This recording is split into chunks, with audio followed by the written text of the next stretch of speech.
sahabat Salma Komuter, kita lanjutkan materi kita. Pada materi sebelumnya kita sudah mentransaksikan untuk akuntansi kas keluar, yang mana transaksi ini kita gunakan untuk menghitung berapa net profit usaha kita selama 1 bulan. Nah, langkah selanjutnya kita lihat dahulu berapa net profit kita selama 1 bulan usaha ya, dari mulai laporan keuangan laba rugi. Ini kita pilih di bulan Mei, kita cetak. Oke. Nah, laba rugi kita adalah senilai 436.000. Kemudian kita lihat di sisi yang lain.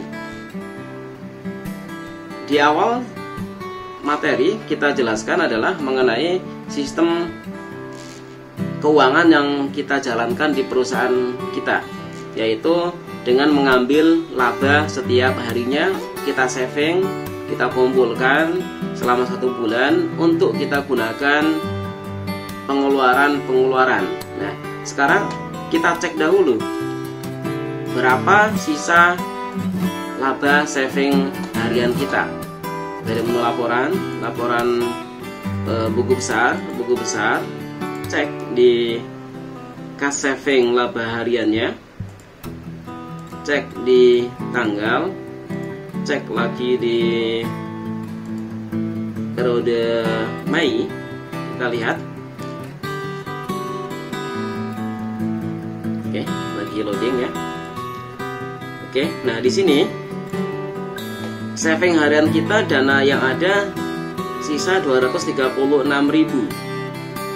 Sementara di laporan laba rugi ada 436.000. Di sini terjadi selisih antara laporan laba harian, antara laporan laba rugi bulanan dengan sisa saving dananya. Kenapa ada selisih 200.000 rupiah? Karena di sini dari saving laba harian kita sisihkan untuk pembelian 1 unit komputer kasir. Tentunya akan mengurangi dana saving harian yang kita miliki.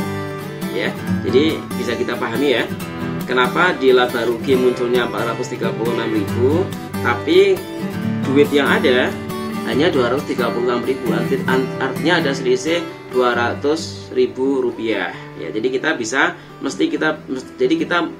mesti bisa membaca dari laporan yang muncul antara laba saving harian dengan net profit bulanan.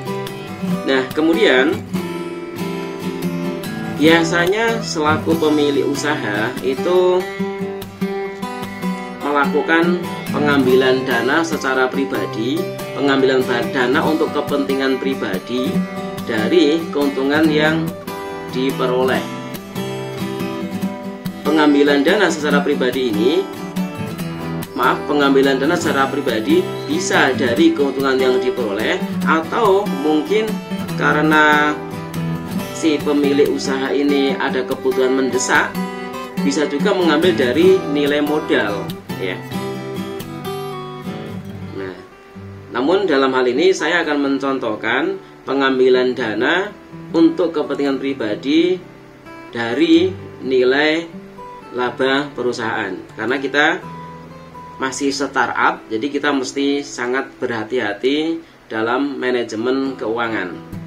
Baik, dari sisa keuangan 236.000 ini kita akan mengambil untuk kepentingan pribadi senilai 100.000 rupiah ya.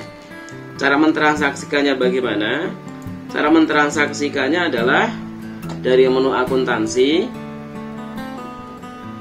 daftar jurnal, kemudian di sini ada input manual, kemudian tambah. Nah, di tanggal juga kita pilih tanggal 31 ya, 31 Mei. Nah, sekarang kode akunnya apa? Cara mentransaksinya bagaimana? Cara mentransaksinya adalah nih, kita ambil dana dulu dari laba tahun berjalan. Untuk apa? Untuk dana untuk prive ya. Laba tahun berjalan yang akan kita ambil adalah 100.000 rupiah.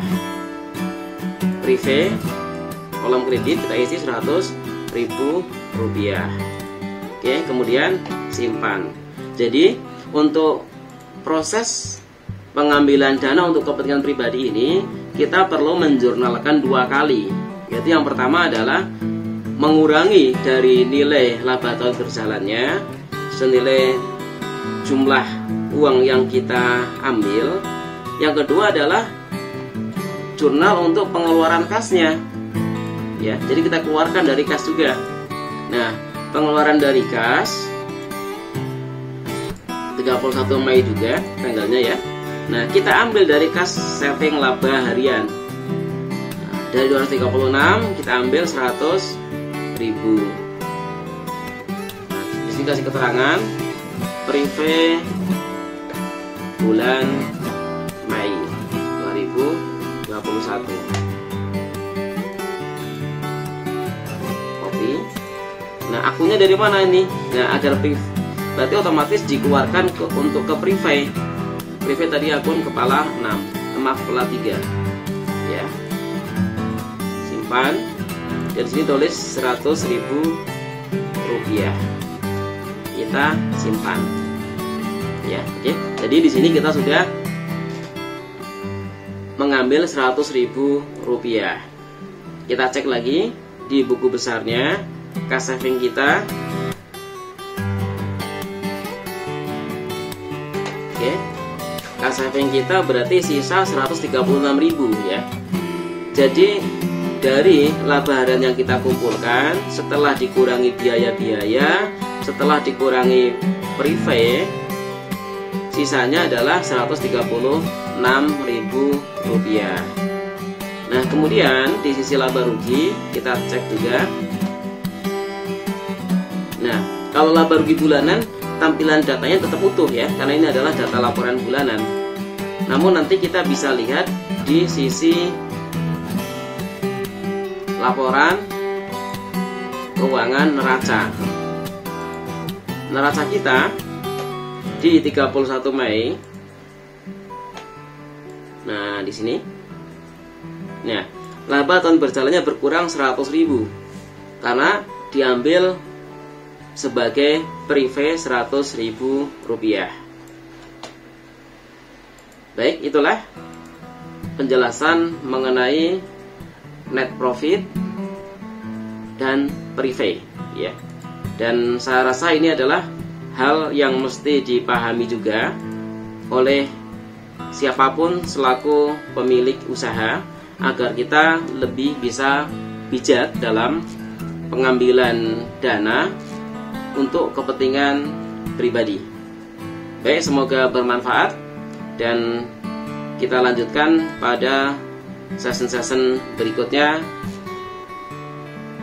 Yang materi yang akan kita sampaikan salah satunya adalah mengenai akumulasi penyusutan. Baik, terima kasih.